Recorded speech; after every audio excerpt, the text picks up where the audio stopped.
Chapter 15. Mr. Collins was not a sensible man, and the deficiency of nature had been but little assisted by education or society, the greatest part of his life having been spent under the guidance of an illiterate and miserly father. And though he belonged to one of the universities, he had merely kept the necessary terms without forming at it any useful acquaintance. The subjection in which his father had brought him up had given him originally great humility of manner, but it was now a good deal counteracted by the self-conceit of a weak head, living in retirement, and the consequential feelings of early and unexpected prosperity. A fortunate chance had recommended him to Lady Catherine de Bourgh, when the living of Hunsford was vacant, and the respect which he felt for her high rank, and his veneration for her as his patroness, mingling with a very good opinion of himself, of his authority as a clergyman, and his right as a rector, made him altogether a mixture of pride and obsequiousness, self-importance and humility. Having now a good house and a very sufficient income, he intended to marry, and in seeking a reconciliation with the Longbourn family, he had a wife in view, as he meant to choose one of the daughters, if he found them as handsome and amiable as they were represented by common report. This was his plan of amends, of atonement, for inheriting their father's estate, and he thought it an excellent one, full of eligibility and suitableness, and excessively generous and disinterested on his own part. His plan did not vary on seeing them. Miss Bennet's lovely face confirmed his views, and established all his strictest notions of what was due to seniority, and for the first evening she was his settled choice. The next morning, however, made an alteration, for in a quarter of an hour's tete-a-tete with Mrs. Bennet before breakfast, a conversation beginning with his parsonage house, and leading naturally to the avowal of his hopes that a mistress for it might be found at Longbourn, produced from her amid very complacent smiles and general encouragement a caution against the very Jane he had fixed on. As to her younger daughters, she could not take upon her to say, she could not positively answer, but she did not know of any prepossession. Her eldest daughter, she must just mention, she felt it incumbent on her to hint, was likely to be very soon engaged. Mr. Collins had only to change from Jane to Elizabeth, and it was soon done, while Mrs. Bennet was stirring the fire. Elizabeth, equally next to Jane in birth and beauty, succeeded her of course. Mrs. Bennet treasured up the hint, and trusted that she might soon have two daughters married, and the man whom she could not bear to speak of the day before was now high in her good graces. Lydia's intention of walking to Meryton was not forgotten. Every sister except Mary agreed to go with her, and Mr. Collins was to attend them, at the request of Mr. Bennet, who was most anxious to get rid of him and have his library to himself. For thither Mr. Collins had followed him after breakfast, and there he would continue, nominally engaged with one of the largest folios in the collection, but really talking to Mr. Bennet, with little cessation, of his house and garden at Hunsford. Such doings discomposed Mr. Bennet exceedingly. In his library he had been always sure of leisure and tranquillity, and though prepared, as he told Elizabeth, to meet with folly and conceit in every other room in the house, he was used to be free from them there. His civility, therefore, was most prompt in inviting Mr. Collins to join his daughters in their walk, and Mr. P. Collins, being in fact much better fitted for a walker than a reader, was extremely well pleased to close his large book and go. In pompous nothings on his side, and civil assents on that of his cousins, their time passed till they entered Meryton. The attention of the younger ones was then no longer to be gained by him. Their eyes were immediately wandering up the street in quest of the officers, and nothing less than a very smart bonnet indeed, or a really new muslin in a shop window, could recall them. But the attention of every lady was soon caught by a young man, whom they had never seen before, of most gentlemanlike appearance, walking with an officer on the other side of the way. The officer was the very Mr. Denny concerning whose return from London Lydia came to inquire, and he bowed as they passed.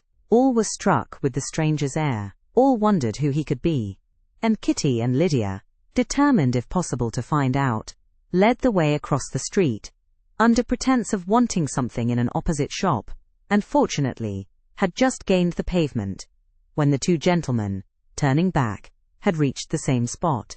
Mr. Denny addressed them directly, and entreated permission to introduce his friend, Mr. Wickham, who had returned with him the day before from town, and, he was happy to say, had accepted a commission in their corps.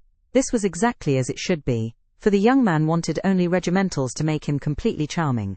His appearance was greatly in his favour. He had all the best parts of beauty, a fine countenance, a good figure, and very pleasing address. The introduction was followed up on his side by a happy readiness of conversation, a readiness at the same time perfectly correct and unassuming. And the whole party was still standing and talking together very agreeably, when the sound of horses drew their notice, and Darcy and Bingley were seen riding down the street. On distinguishing the ladies of the group, the two gentlemen came directly towards them, and began the usual civilities. Bingley was the principal spokesman, and Miss Bennet the principal object.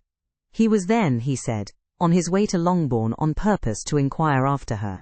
Mr. Darcy corroborated it with a bow, and was beginning to determine not to fix his eyes on Elizabeth, when they were suddenly arrested by the sight of the stranger, and Elizabeth, happening to see the countenance of both as they looked at each other, was all astonishment at the effect of the meeting.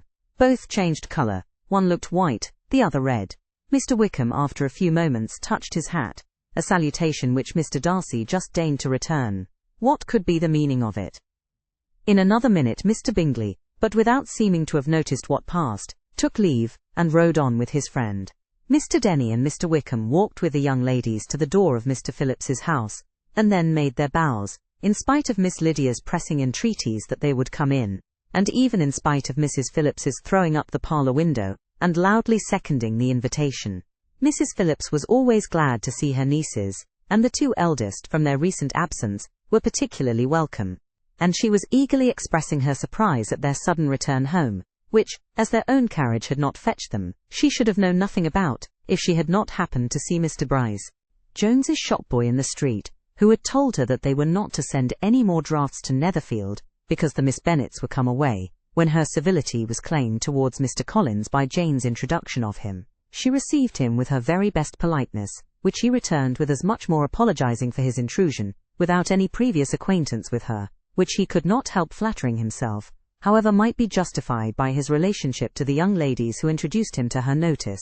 Mrs. Phillips was quite awed by such an excess of good breeding, but her contemplation of one stranger was soon put an end to by exclamations and inquiries about the other, of whom, however, she could only tell her nieces what they already knew, that Mr. Denny had brought him from London, and that he was to have a lieutenant's commission in the shire. She had been watching him the last hour, she said, as he walked up and down the street, and had Mr. Wickham appeared, Kitty and Lydia would certainly have continued the occupation. But unluckily, no one passed the windows now, except a few of the officers, who, in comparison with the stranger, were become stupid, disagreeable fellows. Some of them were to dine with the Phillipses the next day, and their aunt promised to make her husband call on Mr. Wickham, and give him an invitation also, if the family from Longbourn would come in the evening. This was agreed to, and Mrs. Phillips protested that they would have a nice, comfortable, noisy game of lottery tickets, and a little bit of hot supper afterwards. The prospect of such delights was very cheering, and they parted in mutual good spirits. Mr. Collins repeated his apologies in quitting the room, and was assured, with unwearying civility, that they were perfectly needless. As they walked home, Elizabeth related to Jane what she had seen pass between the two gentlemen. But though Jane would have defended either or both, had they appeared to be wrong, she could no more explain such behaviour than her sister. Mr. Collins, on his return, highly gratified Mrs. Bennet by admiring Mrs. Phillips's manners and politeness. He protested that, except Lady Catherine and her daughter, he had never seen a more elegant woman, for she had not only received him with the utmost civility, but had even pointedly included him in her invitation for the next evening, although utterly unknown to her before. Something, he supposed, might be attributed to his connection with them, but yet he had never met with so much attention in the whole course of his life. Chapter 16. As no objection was made to the young people's engagement with their aunt, and all Mr. Collins's scruples of leaving Mr. and Mrs. Bennet for a single evening during his visit were most steadily resisted, the coach conveyed him and his 5 cousins at a suitable hour to Meryton, and the girls had the pleasure of hearing, as they entered the drawing-room, that Mr. Wickham had accepted their uncle's invitation, and was then in the house. When this information was given, and they had all taken their seats, Mr. Collins was at leisure to look around him and admire, and he was so much struck with the size and furniture of the apartment, that he declared he might almost have supposed himself in the small summer breakfast parlour at Rosings, a comparison that did not at first convey much gratification. But when Mrs. Phillips understood from him what Rosings was, and who was its proprietor, when she had listened to the description of only one of Lady Catherine's drawing-rooms, and found that the chimney-piece alone had cost £800, She felt all the force of the compliment, and would hardly have resented a comparison with the housekeeper's room. In describing to her all the grandeur of Lady Catherine and her mansion, with occasional digressions in praise of his own humble abode, and the improvements it was receiving, he was happily employed until the gentleman joined them, and he found in Mrs. Phillips a very attentive listener, whose opinion of his consequence increased with what she heard, and who was resolving to retail it all among her neighbours as soon as she could. To the girls, who could not listen to their cousin, and who had nothing to do but to wish for an instrument, and examine their own indifferent imitations of china on the mantelpiece, the interval of waiting appeared very long. It was over at last, however. The gentleman did approach, and when Mr. Wickham walked into the room, Elizabeth felt that she had neither been seeing him before, nor thinking of him since, with the smallest degree of unreasonable admiration. The officers of the Shire were in general a very creditable, gentlemanlike set, and the best of them were of the present party. But Mr. Wickham was as far beyond them all in person, countenance, air, and walk, as they were superior to the broad-faced, stuffy Uncle Phillips, breathing port wine, who followed them into the room. Mr. Wickham was the happy man towards whom almost every female eye was turned, and Elizabeth was the happy woman, by whom he finally seated himself. And the agreeable manner in which he immediately fell into conversation, though it was only on its being a wet night, and on the probability of a rainy season, made her feel that the commonest, dullest, most threadbare topic might be rendered interesting by the skill of the speaker. With such rivals for the notice of the fair as Mr. Wickham and the officers, Mr. Collins seemed to sink into insignificance. To the young ladies he certainly was nothing, but he had still at intervals a kind listener in Mrs. Phillips, and was, by her watchfulness, most abundantly supplied with coffee and muffin. When the card tables were placed, he had an opportunity of obliging her, in return, by sitting down to whist. "I know little of the game at present," said he, "but I shall be glad to improve myself, for in my situation of life—" Mrs. Phillips was very thankful for his compliance, but could not wait for his reason. Mr. Wickham did not play at whist, and with ready delight was he received at the other table between Elizabeth and Lydia. At first there seemed danger of Lydia's engrossing him entirely, for she was a most determined talker, but being likewise extremely fond of lottery tickets, she soon grew too much interested in the game, too eager in making bets and exclaiming after prizes, to have attention for anyone in particular. Allowing for the common demands of the game, Mr. Wickham was therefore at leisure to talk to Elizabeth, and she was very willing to hear him, though what she chiefly wished to hear she could not hope to be told, the history of his acquaintance with Mr. Darcy. She dared not even mention that gentleman. Her curiosity, however, was unexpectedly relieved. Mr. Wickham began the subject himself. He inquired how far Netherfield was from Meryton, and after receiving her answer, asked in a hesitating manner how long Mr. Darcy had been staying there.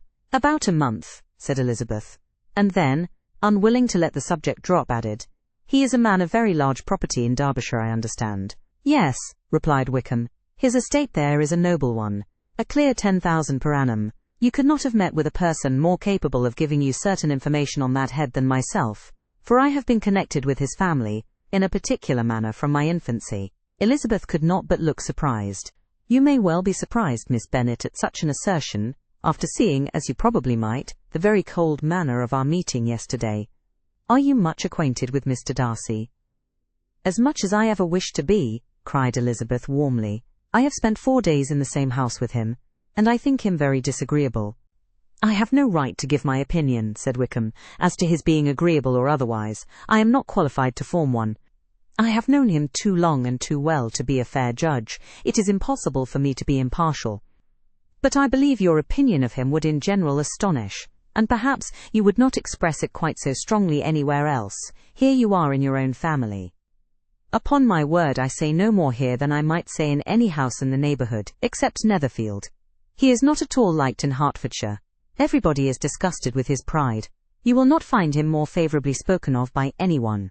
"I cannot pretend to be sorry," said Wickham after a short interruption, "that he or that any man should not be estimated beyond their deserts. But with him, I believe, it does not often happen. The world is blinded by his fortune and consequence, or frightened by his high and imposing manners, and sees him only as he chooses to be seen. I should take him, even on my slight acquaintance, to be an ill-tempered man." Wickham only shook his head. "I wonder," said he, at the next opportunity of speaking, "whether he is likely to be in this country much longer. I do not at all know, but I heard nothing of his going away when I was at Netherfield. I hope your plans in favour of the Shire will not be affected by his being in the neighbourhood. Oh no, it is not for me to be driven away by Mr. Darcy. If he wishes to avoid seeing me, he must go. We are not on friendly terms, and it always gives me pain to meet him, but I have no reason for avoiding him, but what I might proclaim to all the world. A sense of very great ill usage, and most painful regrets at his being what he is. His father, Miss Bennet, the late Mr. Darcy, was one of the best men that ever breathed, and the truest friend I ever had. And I can never be in company with this Mr. Darcy without being grieved to the soul by 1,000 tender recollections. His behaviour to myself has been scandalous, but I verily believe I could forgive him anything and everything, rather than his disappointing the hopes and disgracing the memory of his father. Elizabeth found the interest of the subject increase, and listened with all her heart. But the delicacy of it prevented further inquiry. Mr. Wickham began to speak on more general topics, Meryton, the neighbourhood, the society, appearing highly pleased with all that he had yet seen, and speaking of the latter especially, with gentle but very intelligible gallantry. It was the prospect of constant society, and good society, he added, which was my chief inducement to enter the Shire. I know it to be a most respectable, agreeable corps, and my friend Denny tempted me further by his account of their present quarters, and the very great attentions and excellent acquaintance Meryton had procured them. Society, I own, is necessary to me. I have been a disappointed man, and my spirits will not bear solitude. I must have employment and society. A military life is not what I was intended for, but circumstances have now made it eligible. The church ought to have been my profession. I was brought up for the church, and I should at this time have been in possession of a most valuable living, had it pleased the gentleman we were speaking of just now. Indeed, yes, the late Mr. Darcy bequeathed me the next presentation of the best living in his gift. He was my godfather, and excessively attached to me. I cannot do justice to his kindness. He meant to provide for me amply, and thought he had done it, but when the living fell, it was given elsewhere. Good heavens, cried Elizabeth, but how could that be? How could his will be disregarded? Why did not you seek legal redress? There was just such an informality in the terms of the bequest as to give me no hope from law. A man of honour could not have doubted the intention, but Mr. Darcy chose to doubt it, or to treat it as a merely conditional recommendation, and to assert that I had forfeited all claim to it by extravagance, imprudence, in short, anything or nothing. Certain it is that the living became vacant 2 years ago, exactly as I was of an age to hold it, and that it was given to another man. And no less certain is it, that I cannot accuse myself of having really done anything to deserve to lose it. I have a warm, unguarded temper, and I may perhaps have sometimes spoken my opinion of him, and to him, too freely. I can recall nothing worse, but the fact is that we are very different sort of men, and that he hates me. This is quite shocking. He deserves to be publicly disgraced. Some time or other he will be, but it shall not be by me. Till I can forget his father, I can never defy or expose him. Elizabeth honoured him for such feelings, and thought him handsomer than ever as he expressed them. But what, said she after a pause, can have been his motive? What can have induced him to behave so cruelly? A thorough, determined dislike of me, a dislike which I cannot but attribute in some measure to jealousy. Had the late Mr. Darcy liked me less, his son might have borne with me better, but his father's uncommon attachment to me irritated him, I believe, very early in life. He had not a temper to bear the sort of competition in which we stood, the sort of preference which was often given me. I had not thought Mr. Darcy so bad as this, though I have never liked him. I had not thought so very ill of him. I had supposed him to be despising his fellow creatures in general, but did not suspect him of descending to such malicious revenge, such injustice, such inhumanity as this. After a few minutes' reflection, however, she continued, I do remember his boasting one day at Netherfield, of the implacability of his resentments, of his having an unforgiving temper. His disposition must be dreadful. I will not trust myself on the subject, replied Wickham. I can hardly be just to him. Elizabeth was again deep in thought, and after a time exclaimed, to treat in such a manner the godson, the friend, the favourite of his father. She could have added, a young man too like you, whose very countenance may vouch for your being amiable, but she contented herself with, and one too who had probably been his own companion from childhood, connected together, as I think you said, in the closest manner. We were born in the same parish within the same park. The greatest part of our youth was passed together.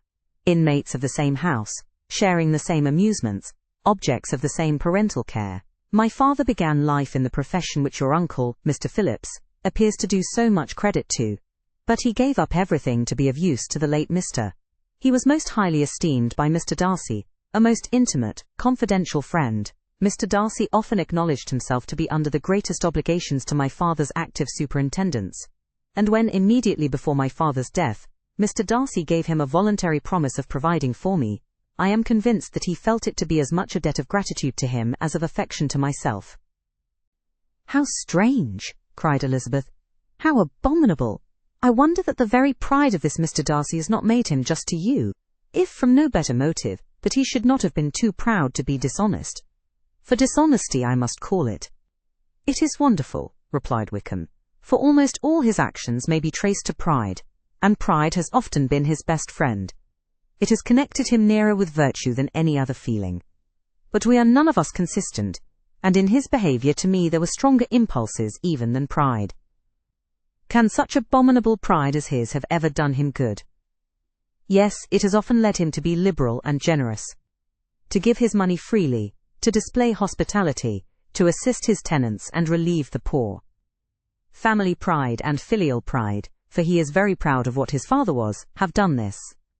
Not to appear to disgrace his family, to degenerate from the popular qualities, or lose the influence of the Pemberley house, is a powerful motive. He has also brotherly pride, which, with some brotherly affection, makes him a very kind and careful guardian of his sister, and you will hear him generally cried up as the most attentive and best of brothers.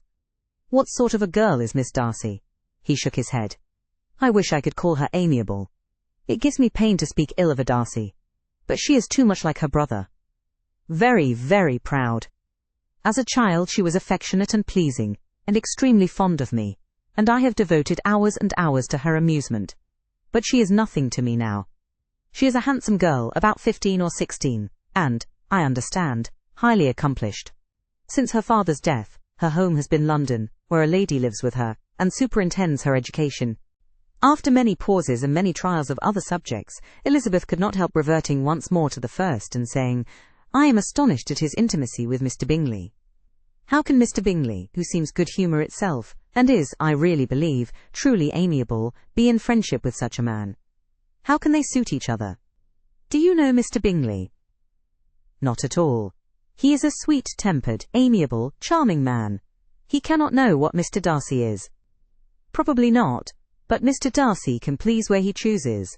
He does not want abilities. He can be a conversable companion if he thinks it worth his while. Among those who are at all his equals in consequence, he is a very different man from what he is, to the less prosperous. His pride never deserts him, but with the rich he is liberal-minded, just, sincere, rational, honourable, and perhaps agreeable, allowing something for fortune and figure. The whist party soon afterwards breaking up, the players gathered round the other table, and Mr. Collins took his station between his cousin Elizabeth and Mrs. Phillips. The usual inquiries as to his success were made by the latter. It had not been very great. He had lost every point. But when Mrs. Phillips began to express her concern thereupon, he assured her, with much earnest gravity, that it was not of the least importance, that he considered the money as a mere trifle, and begged she would not make herself uneasy. I know very well, madam, said he, that when persons sit down to a card-table, they must take their chance of these things, and happily I am not in such circumstances as to make 5 shillings any object. There are undoubtedly many who could not say the same, but thanks to Lady Catherine de Bourgh, I am removed far beyond the necessity of regarding little matters.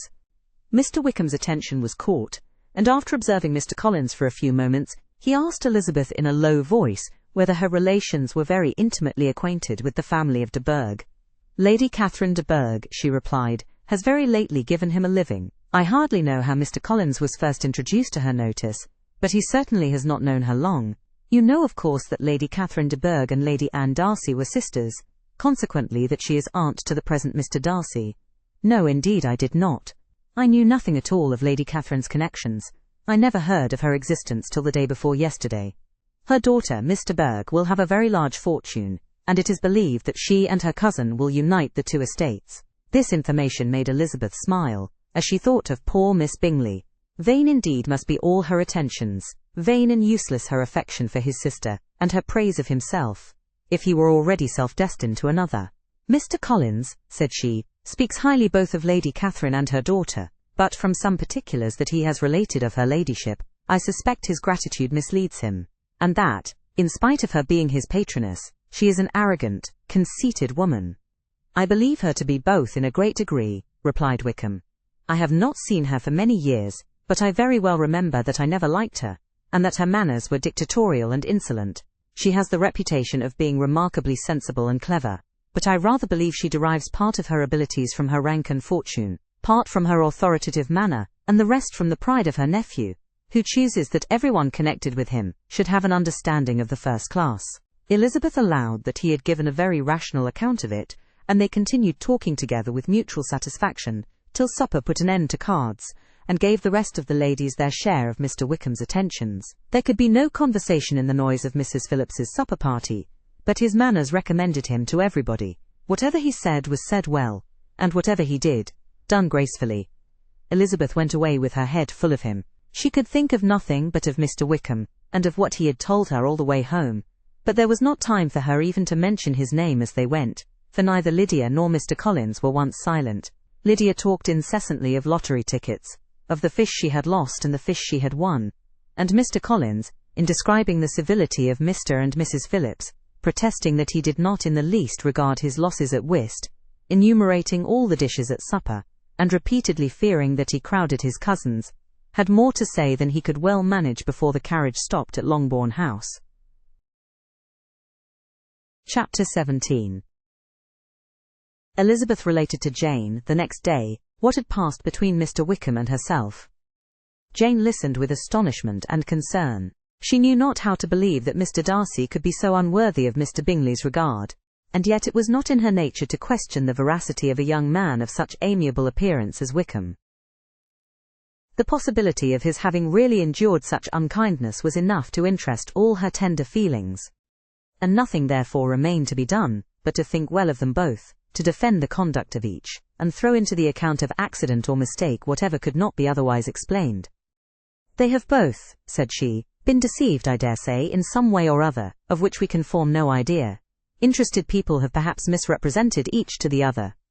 It is, in short, impossible for us to conjecture the causes or circumstances which may have alienated them, without actual blame on either side.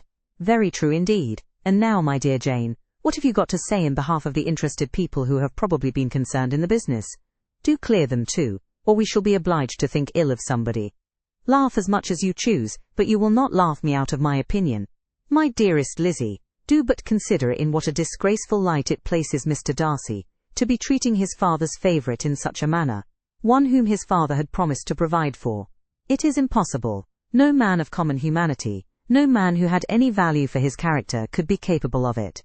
Can his most intimate friends be so excessively deceived in him? Oh no.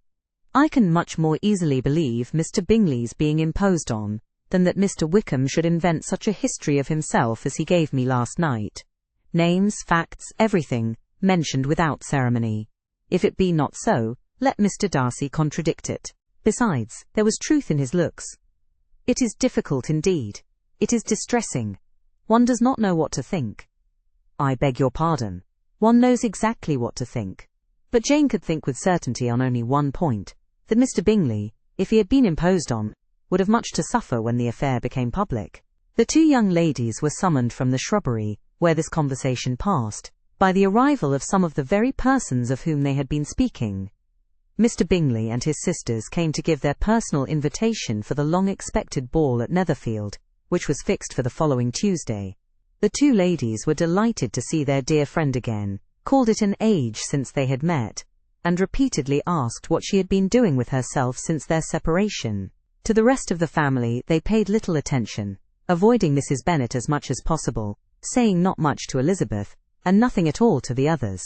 They were soon gone again, rising from their seats with an activity which took their brother by surprise, and hurrying off as if eager to escape from Mrs. Bennet's civilities.